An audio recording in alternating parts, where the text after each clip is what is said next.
एक समय की बात है, शाम का समय था। चाणक्य, वो महान नीतिज्ञ और विद्वान, अपने शिष्य चंद्रगुप्त के साथ एक प्राचीन वृक्ष के नीचे बैठे थे। उन्होंने गंभीर स्वर में कहा, चंद्रगुप्त, आज मैं तुम्हें कुछ बातें बताने वाला हूँ। मेरी बातों को ध्यान से सुनो, क्योंकि ये बातें तुम्हारे जीवन भर काम आएंगी। क्योंकि आज जो तुम्हें उपदेश देने वाला हूँ ये अनमोल है।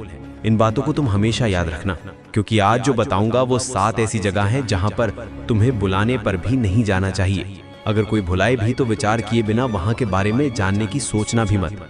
गलती से भी भूल मत जाना, क्योंकि एक साधारण विचार स्वभाव का व्यक्ति का चरित्र बड़ा ही निर्मम होता है।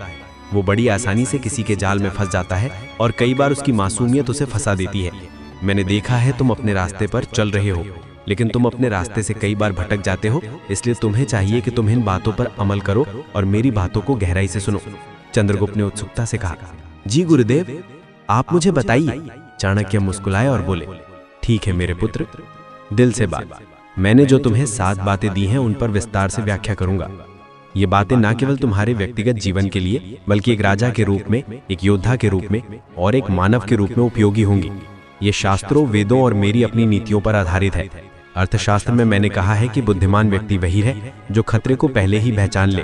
तो चलो एक एक करके इन 7 जगहों पर चर्चा करते हैं। मैं प्रत्येक पर विस्तार से बताऊंगा, उदाहरण दूंगा, कारण समझाऊंगा और बताऊंगा कि क्यों इन जगहों पर जाना वर्जित है। ये ज्ञान तुम्हें अजय बनाएगा। पहली जगह, जहां पर तुम्हारी माँ बाप की इज्जत नहीं होती। चाणक्य ने गहरी सांस ली और शुरू किया, सबसे पहले चंद्रगुप्त सुनो, जीवन में सबसे बड़ा धन क्या है? इज्जत, सम्मान। वो जगह जहां तुम्हारी इज्जत ना हो, जहां लोग तुम्हें तिरस्कार की दृष्टि से देखें, अपमान करें या तुम्हारी उपस्थिति को हल्का समझें, वहां बिना तैयारी के कदम रखना मृत्यु के समान है। क्यों? क्योंकि इंसान का मन इतना कमजोर होता है कि अपमान उसे तोड़ देता है। एक राजा होकर भी अगर तुम अपमानित हो गए तो तुम्हारा राज्य कैसे चलेगा? अपमान की ऊर्जा इतनी घातक होती है कि वो तुम्हारी आत्मा को खोखला कर देती है, तुम्हारी निर्णय क्षमता को कमजोर कर देती है और तुम्हें कमजोर बना देती है। वास्तुशास्त्र और वेदों में आत्मसम्मान को सर्वोच्च स्थान दिया गया है। ऋग्वेद में कहा गया है कि व्यक्ति को हमेशा ऐसे वातावरण में रहना चाहिए जहां उसका मान बढ़े, ना कि घटे। पहले पता करो कि वहां कौन लोग हैं। क्या वे तुम्हारे मित्र हैं या छिपे शत्रु? क्या वातावरण तुम्हारे अनुकूल है? अगर नहीं तो बहाना बनाकर टाल दो। कह दो मुझे कोई महत्वपूर्ण कार्य है, लेकिन कभी ना जाओ। ये जगहें हो सकती हैं किसी ऐसे व्यक्ति का घर जहां तुम्हें पहले अपमानित किया गया हो, या कोई सभा जहां तुम्हारी जाति, धर्म या पदवी पर सवाल उठते हो। जीवन छोटा है, समय व्यर्थ मत करो। वेदों में कहा गया है, सम्मानित रहो, अपमानित ना हो। अपमान से बचो, क्योंकि अपमान विद्रोह का बीज बोता है। अर्थशास्त्र में मैंने विस्तार से लिखा है कि एक नीतिज्ञ राजा को हमेशा अपनी प्रतिष्ठा की रक्षा करनी चाहिए, क्योंकि प्रतिष्ठा ही राज्य की नींव है। अगर तुम अपमानित हो गए तो तुम्हारे अनुयायी तुम्हें कमजोर समझेंगे, तुम्हारी कमान कमजोर हो जाएगी। शास्त्रों में इसे असम्मान का विष कहा गया है, जो धीरे धीरे शरीर को नष्ट करता है। इसीलिए बिना सोचे समझे कभी मत जाओ। हमेशा मूल्यांकन करो, क्या वहां तुम्हें आदर मिलेगा? क्या तुम्हारी बात सुनी जाएगी? अगर नहीं तो दूरी बनाओ। ये नियम न केवल व्यक्तिगत जीवन के लिए, बल्कि राजनीतिक और सामाजिक जीवन के लिए भी अनिवार्य है। एक योद्धा के रूप में तुम्हें हमेशा मजबूत स्थिति में रहना चाहिए। अपमान कमजोरी का प्रतीक है और कमजोरी मृत्यु को आमंत्रित करती है। वेदांत में आत्मा की पवित्रता पर जोर दिया गया है और अपमान उस पवित्रता को दूषित करता है। इसीलिए चंद्रगुप्त, इस बात को गहराई से समझो। इज्जत वाली जगह ही चुनो, बाकी से दूर रहो। ये ज्ञान तुम्हें जीवन की हर चुनौती में विजय बनाएगा। अपमान से बचना ही बुद्धिमत्ता है। हमेशा याद रखो, सम्मान ही तुम्हारी सबसे बड़ी ताकत है। दूसरी जगह, वेश्या का घर। चाणक्य ने गहरी दृष्टि से चंद्रगुप्त की ओर देखा और कहा, सुनो वत्स, जीवन में कुछ स्थान ऐसे होते हैं जहां प्रवेश करना अपने आत्मसम्मान और आत्मबल को खो देना है। उनमें से एक है वेश्या का घर। जिस राजा का सेनापति वेश्या के घर जाता है, उसकी सेना दुर्बल हो जाती है। जिस मंत्री का मन वहां जाता है, उसकी नीति भ्रष्ट हो जाती है। और जिस प्रजा का झुकाव वहां होता है, उसका राज्य पतन की ओर बढ़ता है। मनुष्य के जीवन का आधार है उसका चरित्र, और चरित्र का शत्रु है वासना।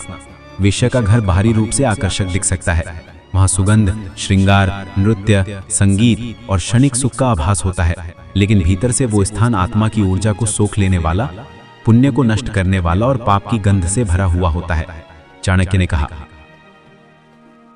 नास्ति काम समूह व्याधि, नास्ति तृष्णा समूह शत्रु। वासना से बढ़कर कोई रोग नहीं और तृष्णा से बड़ा कोई शत्रु नहीं। वेश्या के घर जाने का अर्थ है अपने चरित्र को दांव पर लगाना, क्योंकि वहां जाने वाला व्यक्ति धीरे धीरे अपनी इच्छाओं का गुलाम बन जाता है। शरीर का सुख क्षणिक है, लेकिन उसका असर दीर्घकालिक होता है। आत्मा का तेज घटता है और मनुष्य धीरे धीरे आलस्य, मोह और निर्बलता में फंस जाता है। चाणक्य कहते हैं कि राजा हो या साधारण व्यक्ति, जो वेश्या के घर जाता है वो न केवल अपने धन का नाश करता है, बल्कि अपने सम्मान और आत्मबल का भी, क्योंकि वेश्या का घर केवल शरीर का व्यापार करता है। वहां प्रेम, श्रद्धा, निष्ठा और पवित्रता नहीं होती। वो स्थान मनुष्य के मन को मोहजाल में बांध देता है और धीरे धीरे उसे रसातल की ओर धकेल देता है। शास्त्र कहते हैं कि धर्म, अर्थ, काम और मोक्ष 4 पुरुषार्थ है, लेकिन काम का स्थान केवल धर्म सम्मत है। जब काम धर्म की मर्यादा से बाहर जाकर वेश्या के घर पहुंचता है तो धर्म नष्ट हो जाता है, और धर्म नष्ट होता है तो शेष तीनों भी टिकते नहीं। वेश्या के घर जाने वाले को समाज सम्मान की दृष्टि से नहीं देखता, उसकी प्रतिष्ठा गिरती है। और जैसा चाणक्य ने पहले ही कहा था, प्रतिष्ठा ही शक्ति है। प्रतिष्ठा के बिना ना तो राजा राज कर सकता है और ना ही साधारण व्यक्ति सुख से रह सकता है। वेद और उपनिषद बार बार आत्मसंयम का महत्व बताते हैं। ऋग्वेद में कहा गया है, मनुष्य का वास्तविक बल उसकी इंद्रिय निग्रह में है। वेश्या का घर इंद्रिय निग्रह को भंग करने का केंद्र है। वहां जाकर साधक अपने भीतर की तपस्या को नष्ट करता है। भक्तों और ऋषियों ने हमेशा इस विषय में सावधान किया है। जो व्यक्ति ब्रह्मचर्य का पालन करता है वही तेजस्वी, दीर्घ आयु और सफल होता है। वहीं जो व्यक्ति वासना का दास बनता है वो दुर्बल और अपमानित होता है। तीसरी जगह, जहां मदिरा और नशे का वातावरण होता है, वहां जाना आत्मा को अंधकार में ढकेलने के समान है। मदिरा केवल शरीर को विषाक्त नहीं करती, बल्कि मन और बुद्धि की जड़ों तक को नष्ट कर देती है। क्षणिक सुख और उन्माद के लिए मनुष्य जो मूल्य चुकाता है वो है विवेक का ह्रास, और विवेक ही मनुष्य का सच्चा धन है। यदि विवेक चला गया तो राजसत्ता, विद्या, पराक्रम और साधना सब व्यर्थ हो जाते हैं। आचार्य चाणक्य ने स्पष्ट कहा है कि जो स्थान नशे का केंद्र है वो स्थान पाप का घर है। वहाँ की हवा भी दूषित है, वहाँ का संगीत भी उन्मादक, और वहाँ की हंसी भी झूठी और खोखली है। ऐसे स्थान पर जाने वाला व्यक्ति धीरे धीरे उसी लहर में बहने लगता है। पहले वो केवल देखने जाता है, फिर संगति उसे खींच लेती है और शीघ्र ही वो भी उसी दोष में डूब जाता है। शास्त्रों में कहा गया है, मदिरा प्रलयम नयति, अर्थात मदिरा विनाश की ओर ले जाती है। वहां जाने से न केवल शरीर दुर्बल होता है, बल्कि आत्मा का तेज भी क्षीण हो जाता है। साधक का मन कभी स्थिर नहीं हो सकता यदि वो नशे का स्पर्श भी करे।